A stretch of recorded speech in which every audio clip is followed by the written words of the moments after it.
नमस्कार। रोजाना डायरी लिखते लिखते अचानक ऐसा महसूस होता है, एक दिन उसे पलटकर देखा तो पता चला कि बहुत से पन्ने भर गए हैं। जीवन भी कुछ ऐसा ही है। जीवन जीते जीते अचानक कभी ऐसा महसूस होता है कि हाँ, बहुत वक्त गुजर गया है और हमारे जीवन में कैसे कैसे अनुभवों से हमें गुजरना पड़ा।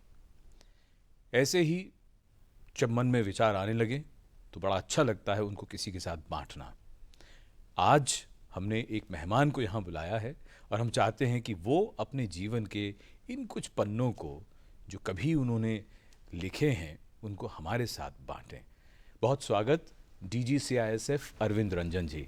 Thank you.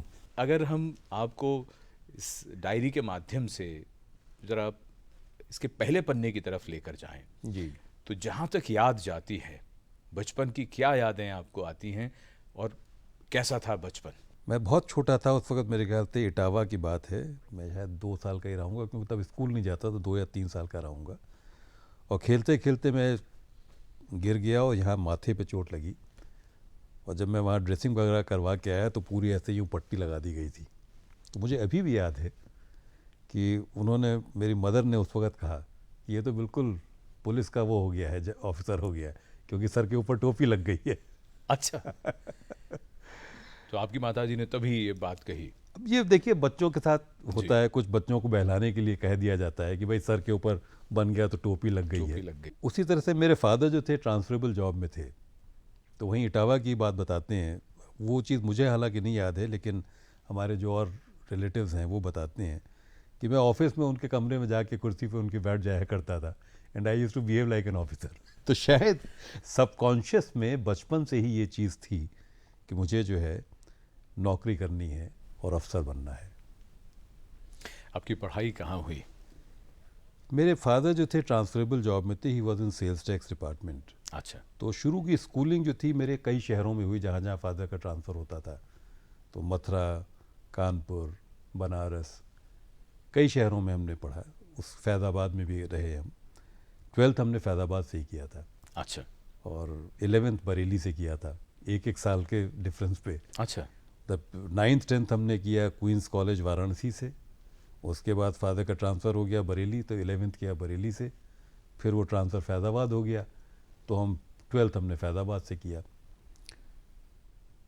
चूँकि 11th और 12th में एक ही जगह रहते हैं तो ज़्यादा अच्छा होता है।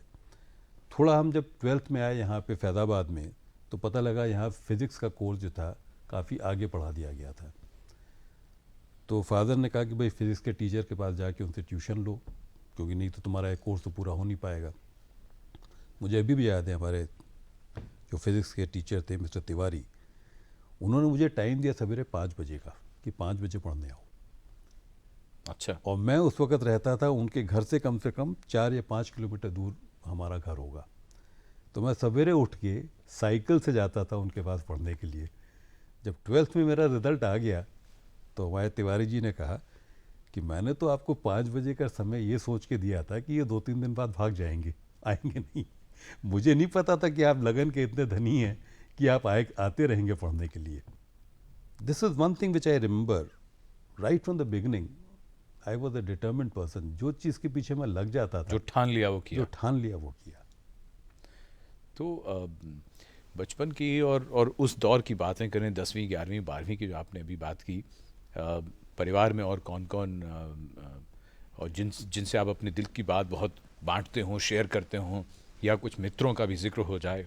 देखिए, चूँकि हम जैसा कि मैंने आपको बताया, हम एक शहर से दूसरे शहर जाते रहे, तो उस सिलसिले में हमारे कोई बहुत जो घनिष्ठ मित्र जिसको कहते हैं वो नहीं बन पाए, क्योंकि किसी से आपकी दोस्ती हुई 1-2 साल बाद फिर आप दूसरी जगह चले गए, तो हम अपने परिवार में ही ज़्यादा सीमित रहे।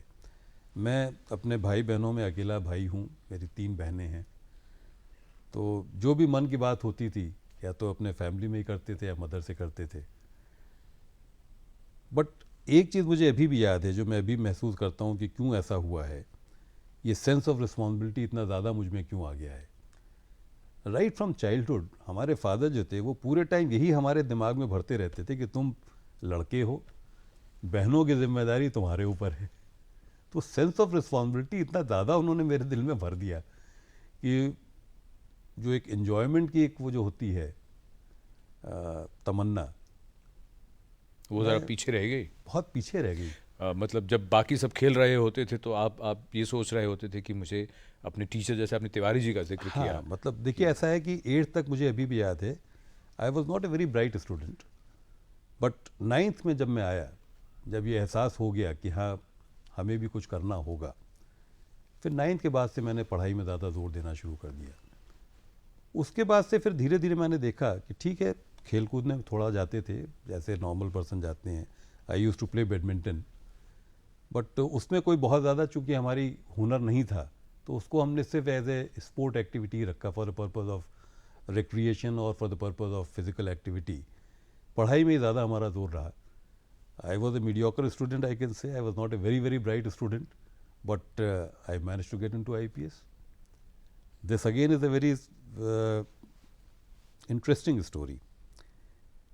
I did my university education from Allahabad, तो 4 साल मैं एक जगह रहा इलाहाबाद यूनिवर्सिटी में, और उसके बाद my father was posted in Faizabad that year. Graduation आपने क्या सब्जेक्ट के लिया? फिजिक्स का तो जिक्र आप वहाँ कर चुके हैं, और यहाँ पर फिजिक्स, मैथ्स और स्टैटिस्टिक्स, अच्छा, ये हमने ग्रेजुएशन में लिया।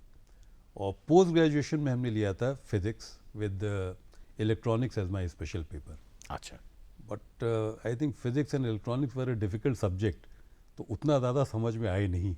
BSc तक तो समझ में आता था कि क्या पढ़ रहे हैं। आपने अभी BSc का, ग्रेजुएशन का अपना जिक्र किया, पिताजी का आप अब जिक्र कर रहे थे, कुछ कह रहे थे आप। जी जी, मैंने आपको बताया ना कि वो सेंस ऑफ रिस्पॉन्सिबिलिटी हमारे मन में शुरू से इतना ज़्यादा रहा, तो उसकी वजह से I think probably that was the guiding factor which brought me into IPS, क्योंकि ये मन में ठान लिया था कि मुझे कुछ करना है, कुछ बनना है। तो after completing the university education, then I came back to Faizabad. I prepared for 1 year at home. Normally people go and join the coaching institutions, people do the study among the group of the peers, but I did everything myself. I found at that time कि मेरा physics उतना strong नहीं है subject, even though I had done MSc in physics, but मैंने देखा कि physics में मुझे कमज़ोरी है, but maths और statistics I found was better. I was more prepared in maths and statistics. तो मैंने फर्स्ट अटेम्प्ट में IPS के लिए ही भरा। अच्छा, बिकॉज आई न्यू IPS में हमारे टाइम में 2 पेपर होते थे, एलाइड्स के लिए 3 होते थे, IAS के लिए 5 होते थे। तो आई वॉज कॉन्फिडेंट कि 2 पेपर मैं अच्छी तरह से तैयार कर लूँगा, मैथ्स और स्टैटिस्टिक्स। मैथ्स और स्टैटिस्टिक्स। अच्छा, and with these 2 papers I got through in IPS in the first attempt. पहली अटेम्प्ट में? जी। ये कब की बात है, कौन सा वर्ष था ये? I give the examination in 76। अच्छा, 76 में मैंने एग्ज़ाम दिया था, so I got through in 77 batch है मेरा। IPS में आने के बाद जीवन कैसे बदल गया और कितना बदल गया, ये बताइए। बहुत बदल गया। देखिए, ऑल इंडिया सर्विसेज में एक कार्डर अलॉटमेंट होता है। मैं यूपी का रहने वाला, कार्डर मिल गया केरल। केरल 3000 किलोमीटर से ज़्यादा दूर है। अब तो बहुत बढ़िया कम्युनिकेशन सिस्टम हो गया है, ट्रैवलिंग भी बहुत अच्छी हो गई है, एयर फेयर्स भी जो हैं अब रीज़नेबल हो गए हैं, people can afford to travel the air fare, जो कंसेशनल टिकट्स हो जाते हैं। हमारे टाइम में तो ट्रेन से ही आना होता था, तो आने जाने में ही 7 दिन लग जाते थे, विद द रिजल्ट कि I gradually lost touch with my family. जो सिर्फ हमारे क्लोज एकदम भाई बहन, जो सगे भाई बहन हैं, उनके फंक्शंस में मैं आ पाया, बट जो एक्सटेंडेड फैमिली होती है उनके फंक्शंस में it was difficult to come and attend those marriages, और even deaths I could not come and attend.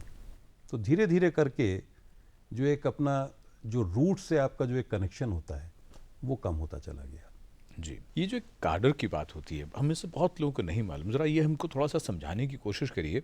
हमने देखा है कि कोई दक्षिण भारत का कोई ऑफिसर है, जी उसकी अगर उसका काडर उत्तर भारत के किसी राज्य का है, जी तो क्या ये भाषा भी सीखनी पड़ती है और जी सब जी कुछ? जी तो हाँ आपको मलयालम आपने आपने तभी सीख ली थी? जी हाँ। मैं जब केरला गया जी। तो मलयालम भी सीखनी पड़ी, एग्जामिनेशन भी पास करना पड़ा। अच्छा, इसका एग्जामिनेशन भी होता है लोअर लेवल और हायर लेवल।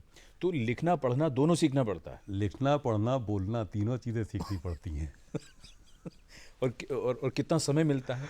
ये सभी के लिए समान होगा, एक वो जैसा होगा? सभी के लिए समान था, लेकिन कुछ ऐसा हुआ हमारे साल में, एक नया वो ऑर्डर आ गया कि जब तक आप पास नहीं करेंगे तब तक आपका प्रमोशन नहीं होगा। उसके पहले ऑर्डर ये था कि जब तक आप पास नहीं करेंगे आपको इंक्रीमेंट नहीं मिलेगा। अच्छा। और हमारे टाइम में ऑर्डर आ गया और ये ऑर्डर मुझे कम्युनिकेट नहीं हुआ। तो इस चक्कर में जब हमारे साथियों का प्रमोशन हुआ तो हमें हेडक्वार्टर से फ़ोन किया हमारे एआईजी ने कि भाई तुमने तो पास नहीं किया, तुम्हारा प्रमोशन अभी नहीं हो पाएगा। तो सीखिए भाषा, हाँ? तो फिर मैंने ट्यूटर रखा, बहुत सीरियसली इसको पढ़ना शुरू किया, क्योंकि उसके पहले तो अपने आप कोशिश कर रहे थे।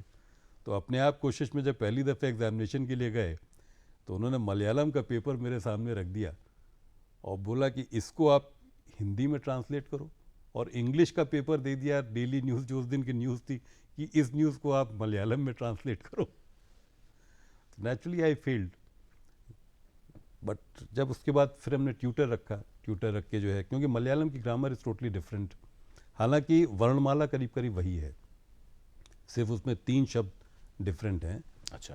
लम, रा एंड ड़ा, ये 3 फ़र्क हैं शब्द। बाकी वर्णमाला वैसे ही है जैसे हिंदी की होती है, बट ग्रामर इज़ डिफरेंट। वाकई ये एक रोचक तथ्य है, और दूसरा ये ऐसी बात है जो हमें से बहुत से लोग जानते भी नहीं कि ये कितना ज़रूरी होता है। कितना लाभ हुआ एक नहीं ऐसी नहीं, भाषा इससे सीखने बहुत का जो बहुत कि लाभ हुआ, जी, क्योंकि देखिए ऐसा है, जो पुलिस की जो एक सर्विस है, इसमें you have to come in touch with the common man. A common man will come and speak in the local language. जी, Now, if you are not able to understand him, if you want an interpreter, then he doesn't confide in you, he doesn't trust you then. आपने IPS पास कर लिया, उसको clear किया, उसके बाद आपने join कर लिया, आपने मलयालम भी सीख ली, तो और जो जो जिम्मेदारियों की जो आपने बात कही थी कि पिताजी जो हमेशा कहा करते थे, वो उस दिशा में क्या हुआ, और इसके बाद जीवन किस दिशा में मुड़ा? मेरे जीवन में दूसरा जो मोड़ आया है वो आया है जब मैंने एसपीजी ज्वाइन किया 1987 में। Then mister Rajiv Gandhi was the prime minister, and then I remain in SPG from 87 to 91. During this period I worked with 4 prime ministers. अच्छा। The very fact of working with the prime ministers and seeing the governance from the top, that brought that necessary attitudinal change in me. उसके पहले जो knowledge और skill वाला part था वो तो आ गया था, जो प्रॉपर एटीट्यूड होना चाहिए in a police officer and that too in a senior police officer, वो शायद नहीं आ पाया था। बट एसपीजी की ट्रेनिंग के बाद मेरे सबसे ज़्यादा बदलाव जो आया वो एटीट्यूड में आया, और बदलाव ये आया कि as a senior police officer if I am not able to find solutions, then who will find solution? So instead of looking at my problems and expecting my seniors to solve my problems, I started looking at the problems of my juniors and accepting this responsibility that I am responsible for solving their problems. So whatever problems I can solve, I should solve. The problems which I cannot solve, I will leave it to the others. But I need not waste my time for those problems which are beyond my jurisdiction or which are beyond my capability. I should concentrate on those issues which I can handle, which I can tackle. जी, This was the major change which came, and I think this brought about that जिसको कहना चाहिए एक total paradigm shift in my working, in my approach. Arun ji, ये बताइए, अगर हम आपकी रुचियों की बात करें, आपके शौक की बात करें, तो क्या क्या शौक हैं आपके जो आपको अपने काम के अलावा बहुत बिजी रखते हैं? शौक में तो देखिए I am a little bit adventurous in nature, तो कोई भी चीज़ ऐसी होती है जिसमें थोड़ा खतरा होता है, मुझे करने में बड़ा मज़ा आता है। जैसे I learn driving very early. I was in 9th standard at that time, that is 1968. मज़ेदार चीज़ ये है कि from 1968 when I was in 9th standard till I cleared my MSc examination, I have driven in most of the cities of UP. I learned driving in city of Banaras. MSc के बाद जिस दिन मैंने अपना driving licence लिया है, within 1 week I got involved in an accident. So adventurous चीज़ें जो हैं उसमें मुझे शौक लगता है, बट आई टेक, जिसको कहना चाहिए controlled risk. I don't take uncontrolled risk, with the result कि थोड़ी बहुत चोटें लगी हैं, थोड़ी बहुत इंजरीज हुई हैं, लेकिन कोई मेजर प्रॉब्लम नहीं हुई है. दूसरा शौक जो मुझे था, पढ़ने का शौक था. अच्छा. किताबें पढ़ने का. I use to read thrillers also, and at times I use to read serious novels also. आपके पसंदीदा लेखकों की अगर बात करें, या कौन सी आपकी पसंदीदा किताबें रही हैं? पसंदीदा किताबों में सबसे ज़्यादा मुझे इन्फ्लुएंस जो किया है वो किया है मिस्टर एल्विन टॉफलर. उनकी 2 किताबें जो मैंने पढ़ी थी, फर्स्ट तो मैं नहीं पढ़ पाया था, वो third wave future shock, but उसके बाद उनकी आई थी पावर शिफ्ट जी, वो मैंने पढ़ी थी, and that influence me quite a bit, and now I am seeing it happening. जी बिल्कुल. He has talked about new revolution because of the explosion in information, जी, and this is happening today. उससे पहले उनकी जो 2 किताबें, उसके पहले तो फ्यूचर शॉक और थर्ड Future वेव Shock, थी, जी. which I did not read. पढ़ने के अलावा अगर हम बात करें, आपको संगीत का भी शौक है? गाने सुनने का मुझे शौक है, और ये शौक और बढ़ गया बिकॉज माय वाइफ ऑल्सो, उनको गाने का शौक भी है. उन्होंने शास्त्रीय संगीत भी सीखा था. धीरे धीरे करके अब वो शास्त्रीय संगीत अब खुद तो नहीं गाती हैं, लेकिन उनको सुनने का शौक है, और उनकी सोहबत की वजह से मैं भी शास्त्रीय संगीत सुनने लगा. और जब मैं शास्त्रीय संगीत सुनता हूँ तो I find I get totally absorbed in that. It gives so much of peace and serenity, क्योंकि आप सारे टेंशन, सारी चीज़ों को भूल के you get completely involve in the music. अगर हम कहें कि पसंदीदा संगीतकार या कौन सा संगीत आप बार बार सुनना चाहते हैं शास्त्रीय संगीत में, तो जिक्र करना चाहेंगे उनका? मुझे शास्त्रीय संगीत की समझ नहीं है, मुझे सुनना अच्छा लगता है. लेकिन जितने अच्छे संगीतकार हैं. और फिल्म संगीत भी सुनते हैं? फिल्म संगीत तो खैर सभी लोग सुनते हैं, हमें भी अच्छा लगता है, बट शास्त्रीय संगीतकार की जैसे आपने बात करी थी, जितने अच्छे संगीतकार हैं मुझे सबको सुनने का मौका मिला. आपको याद होगा पहले न्यू दिल्ली म्यूनिसिपल कॉरपोरेशन ने एक प्रोग्राम शुरू करवाया था, जी, जो ये आपका नेहरू पार्क में जी, वो संडे को सवेरे करते थे. तो उसमें आपके जितने फेमस म्यूजिशियंस हैं, वो सब उन्होंने आके वहाँ पे गाया था. वो हम लोग सुनने जाया करते थे. लगभग हर कार्यक्रम में आप जाते रहे? हर कार्यक्रम में गए जी. इसके अलावा फिल्में देखने का शौक है आपको? समय मिलता है? फिल्में भी पहले ज़्यादा देखते थे, अब थोड़ा कम हो गई हैं. यूनिवर्सिटी में सभी बिटवीन द एग्जामिनेशंस अगर 2 दिन का भी गैप होता तो जाके एक पिक्चर दिखाते थे, बिकॉज एक आपने पेपर की तैयारी करी, टेंशन उसमें काफ़ी ज़्यादा है, अब आपको दूसरा पेपर को पढ़ना है, तो पहले इसको पूरा भूलना है. तो उसके लिए बेस्ट चीज़ थी कि आप जाके एक पिक्चर देखिए. पिक्चर देखा, आप फिजिक्स भूल गए, उसके बाद आप मैथ्स के लिए तैयार हैं. किसी फिल्म के साथ, क्योंकि सभी की कोई ना कोई एक कहानी जुड़ी होती है फिल्म देखने को लेकर, आपके साथ भी कभी कुछ ऐसा कोई वाकया जो आपको याद रहा आज तक? बॉबी पिक्चर जो है, वो पहली पिक्चर जो है जो हमने देखी है सेकंड रो से, क्योंकि जब तक हम लोग पहुंचे टिकट ख़त्म हो चुके थे, और ये था कि ये पिक्चर बहुत अच्छी है, देखनी है. तो पहली दफ़े हमने शुरू के जो फ्रंट 2 सीट्स होती हैं, सेकंड सीट पे मुझे अभी भी याद है, वहाँ से बैठ के पहली बार ये पिक्चर देखी. उसके अलावा कोई और फिल्म सेकंड रो में बैठ के? सेकंड रो में कभी नहीं देखी है. इतना आगे बैठ के. लेकिन उस दौर में उस फिल्म का बड़ा जोर भी था, बहुत ज़्यादा. जी. इसके अलावा परिवार की अगर हम बात करें, तो परिवार के सदस्यों के बारे में आपने अपनी पत्नी के बारे में बताया कि उनको शास्त्रीय संगीत, हमारी बड़ी बहन जो हैं जी, वो म्यूज़िक की बहुत शौकीन भी हैं, और उसमें काफ़ी उनका दखल भी है. वो लखनऊ में जो एक कॉलेज है उसमें लेक्चरर हैं. एक्चुअली जो मैंने आपको शुरू में बताया था कि पढ़ाई में कैसे मेरा ध्यान आया, जब मैं छोटा था, मेरे ख्याल से 7th या 8th में रहा हूँगा, किसी हम फैमिली फंक्शन में ही गए होंगे. हमारी सिस्टर बहुत अच्छा गाती थी, तो लोगों ने उनसे गाने को कहा, तो वो तो हर जगह फ़ौरन गाती थी, बहुत बढ़िया भी गाती थी। तो उस वक़्त मुझे ये लगा कि इनको तो इतना रिकॉग्निशन मिल रहा है अपने गाने की वजह से, मुझे किस चीज़ का रिकॉग्निशन मिलेगा? तो probably that also somewhere in the mind at that time made an impression कि अगर मुझे कुछ रिकॉग्निशन चाहिए तो कुछ करके दिखाना है, और अगर करके दिखाना है तो एक ही फील्ड मेरे लिए बचती है, पढ़ाई लिखाई। तो उसमें थोड़ा ध्यान दो ताकि पढ़ लिख के कुछ बन सको, क्योंकि गाना तो मैं उनके बराबर गा नहीं पाऊँगा। एक चीज़ जो अमूमन हम लोग देखते पढ़ते सुनते हैं वो ये कि पुलिस सर्विस में प्रेशर बहुत है, बहुत दबाव रहता है। ये दबाव आपने भी महसूस किया होगा। देखिए ऐसा है, ये दबाव तब रहता है जब आप इस पशोपेश में रहते हैं कि इसकी बात सुनो या उसकी बात सुनो। अगर आपने अपना मन बना लिया है शुरू से, अगर आप ये तय करके चलते हैं कि मुझे जो है सही काम है वही करना है, तब दबाव नहीं रहता है। And fortunately I was very fortunate to get Kerala cadre. वहाँ पे मैंने ये देखा है कि people do not go out of the way to harass you or to put pressure on you. Once they know कि you will do the things in a correct way, which you feel is correct, it may not be the correct, but the way in which you feel it should be done, it will be done only like that. They do not put unnecessary pressure. I was fortunate that way. Kerala is a very good cadre and a very good place for learning, especially for a young entrant like me at that time.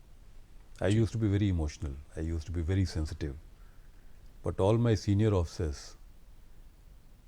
they took care of my sensitivity, they took care of my emotions and still allowed me to progress. कभी नौकरी के दौरान अब कभी ऐसा आपको लगा कि शायद जीवन में कुछ और करते, ऐसी तो कभी बात तो नहीं आई मन में कभी?